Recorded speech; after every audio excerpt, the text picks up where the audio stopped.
예배 시간에 반려견을 돌봐주는 등 변화하는 시대에 맞춰 교회 문화도 달라지고 있습니다. 이를 어떻게 봐야 할지 취재했습니다. 정서영 한기총 대표회장이 1년 더 임기를 연장하게 되면서 올해 한기총 정상화에 대한 강한 의지를 드러냈습니다. 한교총과의 통합 논의도 이어가겠다는 계획입니다. 콘텐츠가 범람하는 시대, 청소년들을 위한 성경적 가치관 교육이 진행된 캠프 현장을 취재했습니다. 여의도 순복음교회 이영훈 목사가 지난해 산불로 피해를 입은 하와이 마우이 섬을 방문해 이재민들을 위한 후원금을 전달했습니다. 굿피플이 자립준비 청년들을 지원하기 위해 지난 3년 동안 운영해온 지원 사업 굿프렌즈를 마무리했습니다.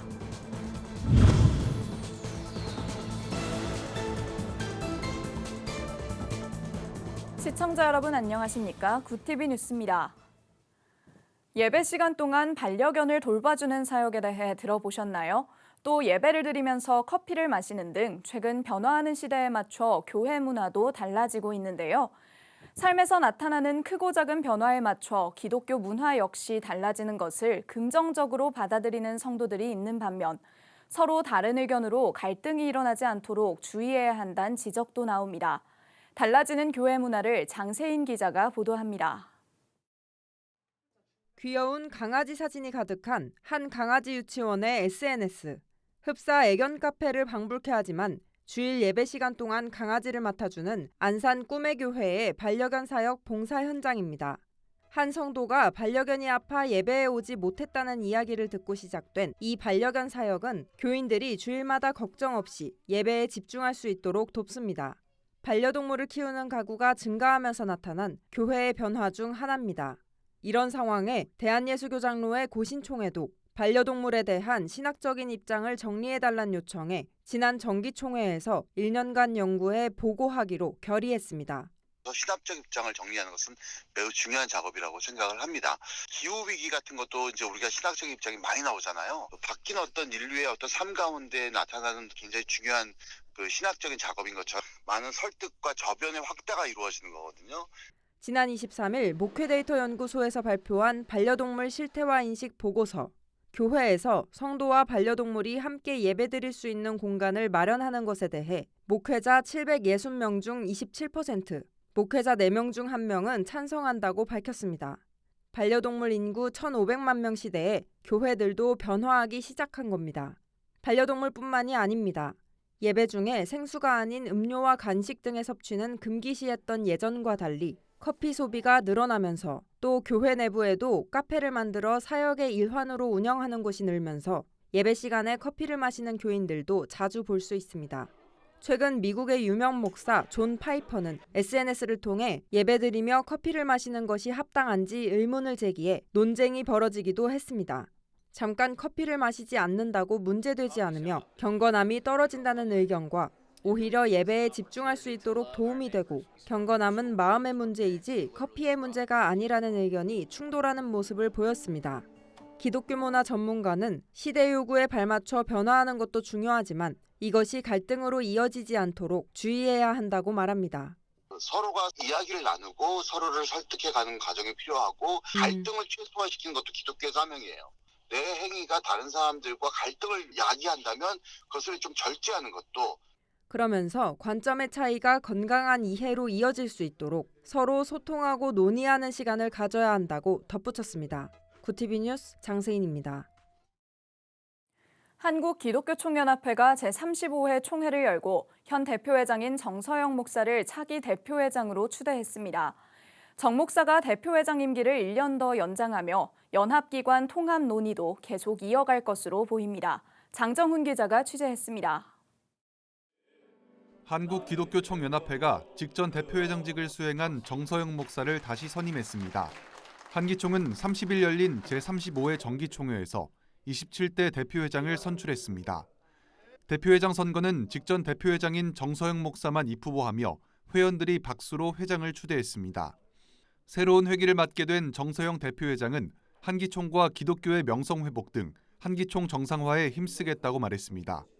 한기총이 정상화 가는 길에 기초는 이제 다 만들었고 그 다음 단계로 넘어가는 아주 중요한 때거든요.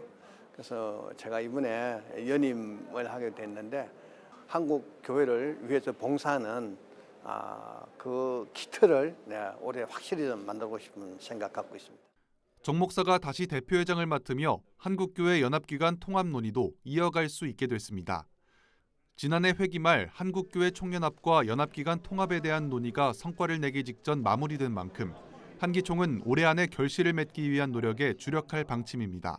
한국 사회, 또 한국 정치, 또 한국 교회 여기에 강력한 메시지를 전하고 한국 교회 부흥을 지금 이끌어가야 되는데 이 연합단체가 이렇게 여러 개로 나누어져 있어가지고 굉장히 혼란한 상태입니다. 이걸 빨리 회복해야 한국 교회가 삽니다. 그래서 한국 교회를 살리기 위해서라도 통합은 반드시 해야 되고. 한기총은 올해 완전한 자립을 위한 제도를 구상 중이라고 밝혔습니다. 앞서 법원의 중재로 오랜 기간 외부기관이 한기총을 운영했던 만큼 올해는 목회자가 이끄는 연합기관으로 바로 서겠다는 설명입니다. 한편 지난해 8월 한기총과 한교총은 연합기관 통합 절차에 들어갔지만 막판 내부 반대에 부딪히며 통합이 연기된 바 있습니다. 한기총 대표회장으로 연합기관 통합에 적극 나섰던 정서영 목사가 다시 연임하게 되면서 올해 두 연합기관 통합 향방에도 이목이 쏠립니다. 구티비 뉴스 장정훈입니다. 콘텐츠가 홍수처럼 쏟아지는 시대, 미디어는 동성애, 마약, 성중독 등 자극적인 내용들을 더 선정적으로 표현하며 청소년들의 사고를 위협하는데요. 이런 때일수록 바른 미디어 교육이 필요하다는 목소리가 높아지는 가운데 한 청소년 캠프에서 성경적 가치관 교육이 진행되고 있어 취재했습니다. 정성관 기자의 보도입니다. 폭력, 마약, 동성애를 주제로 한 세상 문화가 기독교 세계관을 위협하고 있습니다. 특히 OTT 플랫폼에서 생산되는 드라마와 예능 프로그램들은 자극적인 주제를 더 선정적으로 표현하며 자라나는 청소년들의 가치관을 위협하고 있습니다. 29일 열린 카도시 아카데미 청소년 캠프에는 세상을 기독교적 가치관으로 바라보기 위해 모인 200여 명의 학생들이 자리했습니다. 드라마가 현대극이나 사극, 불문하고 전부 다 이제 트랜스젠더라던가 아니면 동성연애에 대해서 꼭 나오고 있고요. 그러니까 지금 솔직히 무엇을 조심을 해야 된다라는 특정한 것이 아니라 우리가 눈을 뜨고 보는 그 모든 것들에 예전보다 훨씬 더 이제 좀 왜곡된 그런 성에 대한 것들이 많이 노출되어 있다라고 알고 계시면 될 것 같아요. 캠프는 매년 한 차례 6년에 걸쳐 총 6번의 교육으로 진행됩니다. 올해는 그 첫 시작으로 기독교 세계관으로 본 그리스 로마 신화, 인권으로 포장된 동성연애가 진행됐습니다. 성이라는 부분이 가장 민감한 부분이고 또 아이들한테 좀 잘 정립되어야 하는 부분인데 성경에서 말하고 있는 성이 무엇인지 어떤 게 정말 진리이고 어떤 게 거짓인지를 좀 분별할 수 있었으면 좋겠다라는 마음에 창조 세계 가운데 정확한 질서 이런 것들을 좀 잘 새겨갔으면 좋겠고요. 이 캠프는 기존 청소년 연합수련회와는 다소 차이가 있습니다. 학생들은 성이란 핵심 주제를 갖고 현 시대를 어떻게 바라보고 어떤 기준으로 분별해야 하는지 강연과 소그룹 활동을 통해 성경이 말하는 성에 대해 배우는 시간을 갖게 됩니다. 마지막 날 파송식에는 학생들의 순결서약식도 진행됩니다. 우리 몸과 마음이 전부 다 하나님 앞에 거룩하게 바로 서야 된다라는 순결서약식을 하게 됩니다. 세상에서 함께 외치고 진리를 외치는 하나님의 용사로 무장되게 키우는 게 저희 캠프의 목적이라고 해요. 주최 측은 분별하라는 캠프 주제처럼 청소년들의 세상을 분별할 수 있는 지혜를 얻는 시간이 되길 바란다며 앞으로 이어질 캠프마다 기독교 세계관으로 무장된 다음 세대 리더가 세워지길 기대한다고 말했습니다. 구티비 뉴스 정성광입니다. 여의도 순복음교회 이영훈 목사가 현지 시간 28일 하와이 마우이 섬을 방문해 지난해 마우이 산불로 피해 입은 이재민들을 위한 후원금 5만 달러를 전달했습니다. 이영훈 목사는 어려운 이웃을 위한 구제 사역은 우리의 사명이라며 절망 가운데 소망을 얻고 다시 일어날 수 있길 기도한다고 말했습니다. 후원금을 받은 리처드 비센 마우이 시장은 후원금을 피해 지역 주민들의 주택을 건설하는 데 사용하겠다며 감사를 표했습니다. 이 목사가 전달한 후원금은 이재민을 위한 주택단지 오하나 호프빌리지에 사용될 예정입니다. 또 순복음 선교회 북미 총회는 지난해 2차례에 걸쳐 재난지원금을 전달했고 마우이 순복음교회는 교회 건물을 한인 대피소로 활용하며 소방서, 현지 관공서와 긴밀히 협조하면서 주민들에게 생필품 등을 전달했습니다. 한편 지난해 발생한 마우이 산불로 가옥 2,400여 채가 소실되고 이재민 발생도 6천여 명에 육박했습니다. 국제구호개발 NGO 굿피플이 지난 27일 자립준비청년 지원사업 굿프렌즈의 3개년 활동을 마무리했습니다. 자립준비청년은 아동 양육시설 등에서 보호를 받다가 만 18세 이후 보호가 종료돼 홀로 서기에 나서는 청년을 말합니다. 굿피플은 굿프렌즈를 통해 자립준비 청년에게 재무교육과 정서 지원, 관계 역량, 진로직업 프로그램을 제공해 왔습니다. 참가자들은 프로그램이 자립에 대한 두려움이나 걱정을 감소시키는 데 긍정적으로 기여했다고 평가했습니다. 굿피플은 2024년에도 자립준비 청년의 취업 및 일자리 연계를 위한 인턴십 프로그램과 자기개발 장학금 등 실질적인 자립 안착을 위한 개별 지원을 지속할 계획입니다. 사단법인 행복나눔지원센터 부설기관인 새벽이슬 장애인 성폭력 상담소가 설립 10주년을 맞았습니다. 26일 열린 기념행사에는 굿TV 호남 전북본부 정혜연 본부장과 전북특별자치도의회 국주영은 의장, 김성주 국회의원, 이남숙 시의원 등 기관 단체장, 목회자, 복지 관계자들이 참석해 센터 설립 10주년을 축하했습니다. 이런 성 부분에 대해서는 누구라도 쉽게 편하게 대화해 줄 수 있는 사람들이 굉장히 부족합니다. 궁금한 거, 또 혹시라도 피해가 있다라는 부분 주저하지 마시고 문의해 주시면 저희가 적극적으로 도울 수 있도록 하겠습니다. 이날 인사말에 나선 행복나눔지원센터 서방선 대표는 항상 피해자들의 목소리를 듣고 안전하고 존중받는 사회를 만들어 나가기 위해 노력하겠다고 소감을 전했습니다. 새벽이슬 장애인 성폭력 상담소는 여성장애인 성폭력 피해자의 심리 안정 상담과 의료, 수사, 법률 지원 서비스를 제공하고 장애인 성인권, 성인지 감수성 인식 변화를 위해 다양한 활동을 펼치고 있습니다.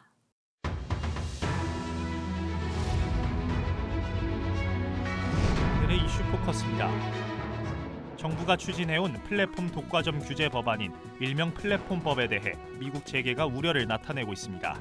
미 상공회의소는 현지 시간 29일 성명을 발표하고 플랫폼 규제를 서둘러 통과시키려는 듯한 한국에 대해 우려한다고 밝혔습니다. 한편 한국공정거래위원회는 국내외 이해관계자들과 충분히 소통하고 입법을 추진하겠다며 진화에 나섰습니다. 공정위는 또 플랫폼법 추진 과정에서 미 상공회의소에 충분한 의견 제출 기회를 제공하고 있다고 설명했습니다. 플랫폼법은 시장을 좌우하는 소수의 거대 플랫폼 기업을 지배적 사업자로 사전 지정해 자사 우대와 경쟁 플랫폼 이용 제한 등 부당 행위를 감시하는 것이 핵심입니다. 북한이 30일 서해상으로 순항 미사일 여러 발을 발사했습니다. 합동참모본부는 이날 오전 7시쯤 북측이 서해상으로 발사한 미상 순항 미사일 수발을 포착했으며 한미 정보당국이 정밀 분석 중에 있다고 밝혔습니다. 우리 군은 감시와 경계를 강화하고 미국과 긴밀하게 공조해 북한의 활동을 면밀히 주시하고 있다고 밝혔습니다. 군은 북한의 이번 발사가 순항미사일 성능 개량 목적으로 이뤄진 것으로 보고 있습니다. 한편 북한이 순항미사일을 발사한 건 지난 28일에 이어 이틀 만입니다. 정부가 지난 9일 야당 단독으로 국회를 통과한 이태원 참사 특별법에 대해 윤석열 대통령에게 제의요구권 행사를 건의했습니다. 한덕수 국무총리는 30일 국무회의에서 참사의 원인과 대응, 구조, 수습 과정에서의 문제점 등이 밝혀졌고 현재 책임자들에 대한 사법 절차가 진행 중이라며 이태원 참사 특별법에 대한 제의요구권을 건의한다고 밝혔습니다. 윤 대통령이 이를 제가하면 정부는 법안을 국회로 돌려보내 재의결을 요구하게 됩니다. 한편 한 총리는 이와 별개로 12구 참사 피해지원위원회를 조속히 구성해 내실 있는 지원 방안을 마련하겠다고 밝혔습니다. 전 세계에서 홍역 감염 환자가 늘어난 가운데 방역당국이 지역사회 확산을 막기 위해 감시를 강화했습니다. 질병관리청은 최근 강원 동계 청소년 올림픽과 설 명절 연휴 해외여행 증가 등을 고려해 병원과 의원마다 홍역 의심 환자에 대한 감시를 강화해달라고 요청했습니다. 질병청은 환자의 해외여행 여부를 반드시 확인하고 해외 입국 환자에게서 발진이나 발열이 있을 경우 홍역 진단 검사를 실시해 관할 보고서에 신고해달라고 당부했습니다. 지난해 전 세계에서 발생한 홍역 환자는 총 28만 명으로 전년보다 약 1.6배 늘었고 국내에서 보고된 환자는 지난해부터 이달까지 총 9명으로 모두 해외에서 유입된 사례입니다. 구TV 뉴스 권현석입니다.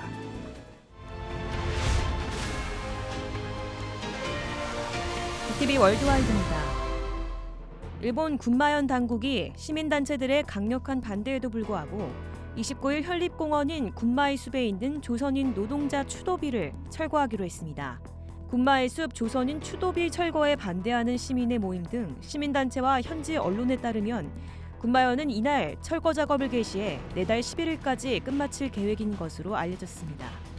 이 추도비는 일본 시민단체가 한반도와 일본 간의 역사를 이해하고 양측 우호를 증진하기 위해 2004년 다카사키시 현립공원 군마의 숲에 설치했습니다.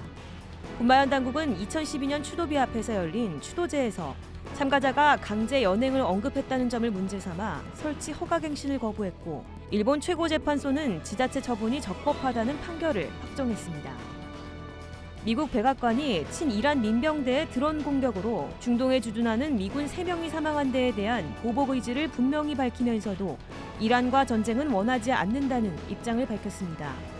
존 커비 백악관 국가안전보장회의 전략소통조장관은 현지 시간 29일 언론 매체와의 인터뷰에서 조 바이든 대통령의 전날 입장 발표를 상기하며 우리 군인들과 시설을 보호하기 위해 해야 할 일을 해야 하지만 이란과의 확전을 원하지 않는다고 전했습니다. 그러면서 하지만 공격에 대해서는 대응할 것이라고 밝히며 조 바이든 대통령이 국가안보팀과 만나 여러 선택지를 검토 중이라고 말했습니다. 테슬라 최고 경영자 일론 머스크가 소유한 뇌신경과학 스타트업 뉴럴링크가 처음으로 인간의 뇌에 칩 이식을 성공했다고 밝혔습니다. 머스크는 이날 자신의 SNS 계정에 환자는 잘 회복하고 있다며 뉴럴링크의 첫 제품은 텔레파시로 생각만으로 휴대전화나 컴퓨터는 물론 거의 모든 기기를 제어할 수 있다고 말했습니다. 머스크는 이를 통해 시각을 잃었거나 근육을 움직이지 못하는 사람들에게 이를 가능하게 하는 것을 목표로 한다며 선천적으로 맹인으로 태어나 눈을 한 번도 쓰지 못한 사람도 시각을 가질 수 있을 것이라고 설명했습니다.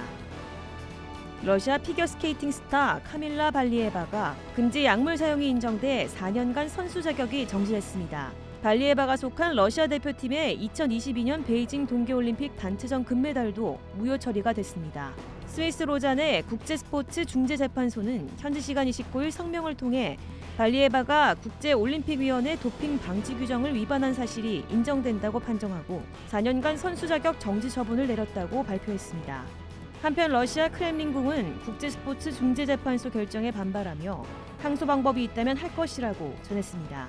구TV 뉴스 김효미였습니다.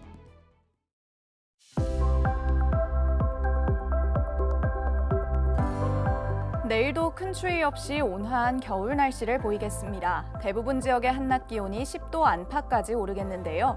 다만 미세먼지는 그대로 남아있어 중부지방과 일부 남부지방에서 공기질 나쁨 수준을 보이겠습니다. 한편 충청과 남부지방은 낮까지 비구름의 영향을 받겠습니다. 이어서 전국 날씨입니다. 내일 한낮 최고 기온은 서울 9도, 강릉 11도가 예상됩니다. 남부지방의 경우 대구 12도, 광주 11도, 부산은 13도를 보이겠습니다. 날씨였습니다. 일본 외무상이 연례 외교연설에서 11년 연속으로 한국 고유 영토인 독도에 대해 일본 땅이란 억지 주장을 반복했습니다. 역사적 사실에 비춰보나 국제법상으로 보나 일본 고유의 영토란 기조를 유지했는데요. 수많은 자료가 독도는 조선의 영토임을 입증하고 있음에도 일본의 억지 주장은 날이 갈수록 도를 넘고 있습니다. 한일 관계 개선에 적극적인 우리 정부에 발맞추는 일본의 태도는 언제쯤 볼 수 있을까요? 이상으로 뉴스를 마칩니다. 함께해 주신 여러분 고맙습니다.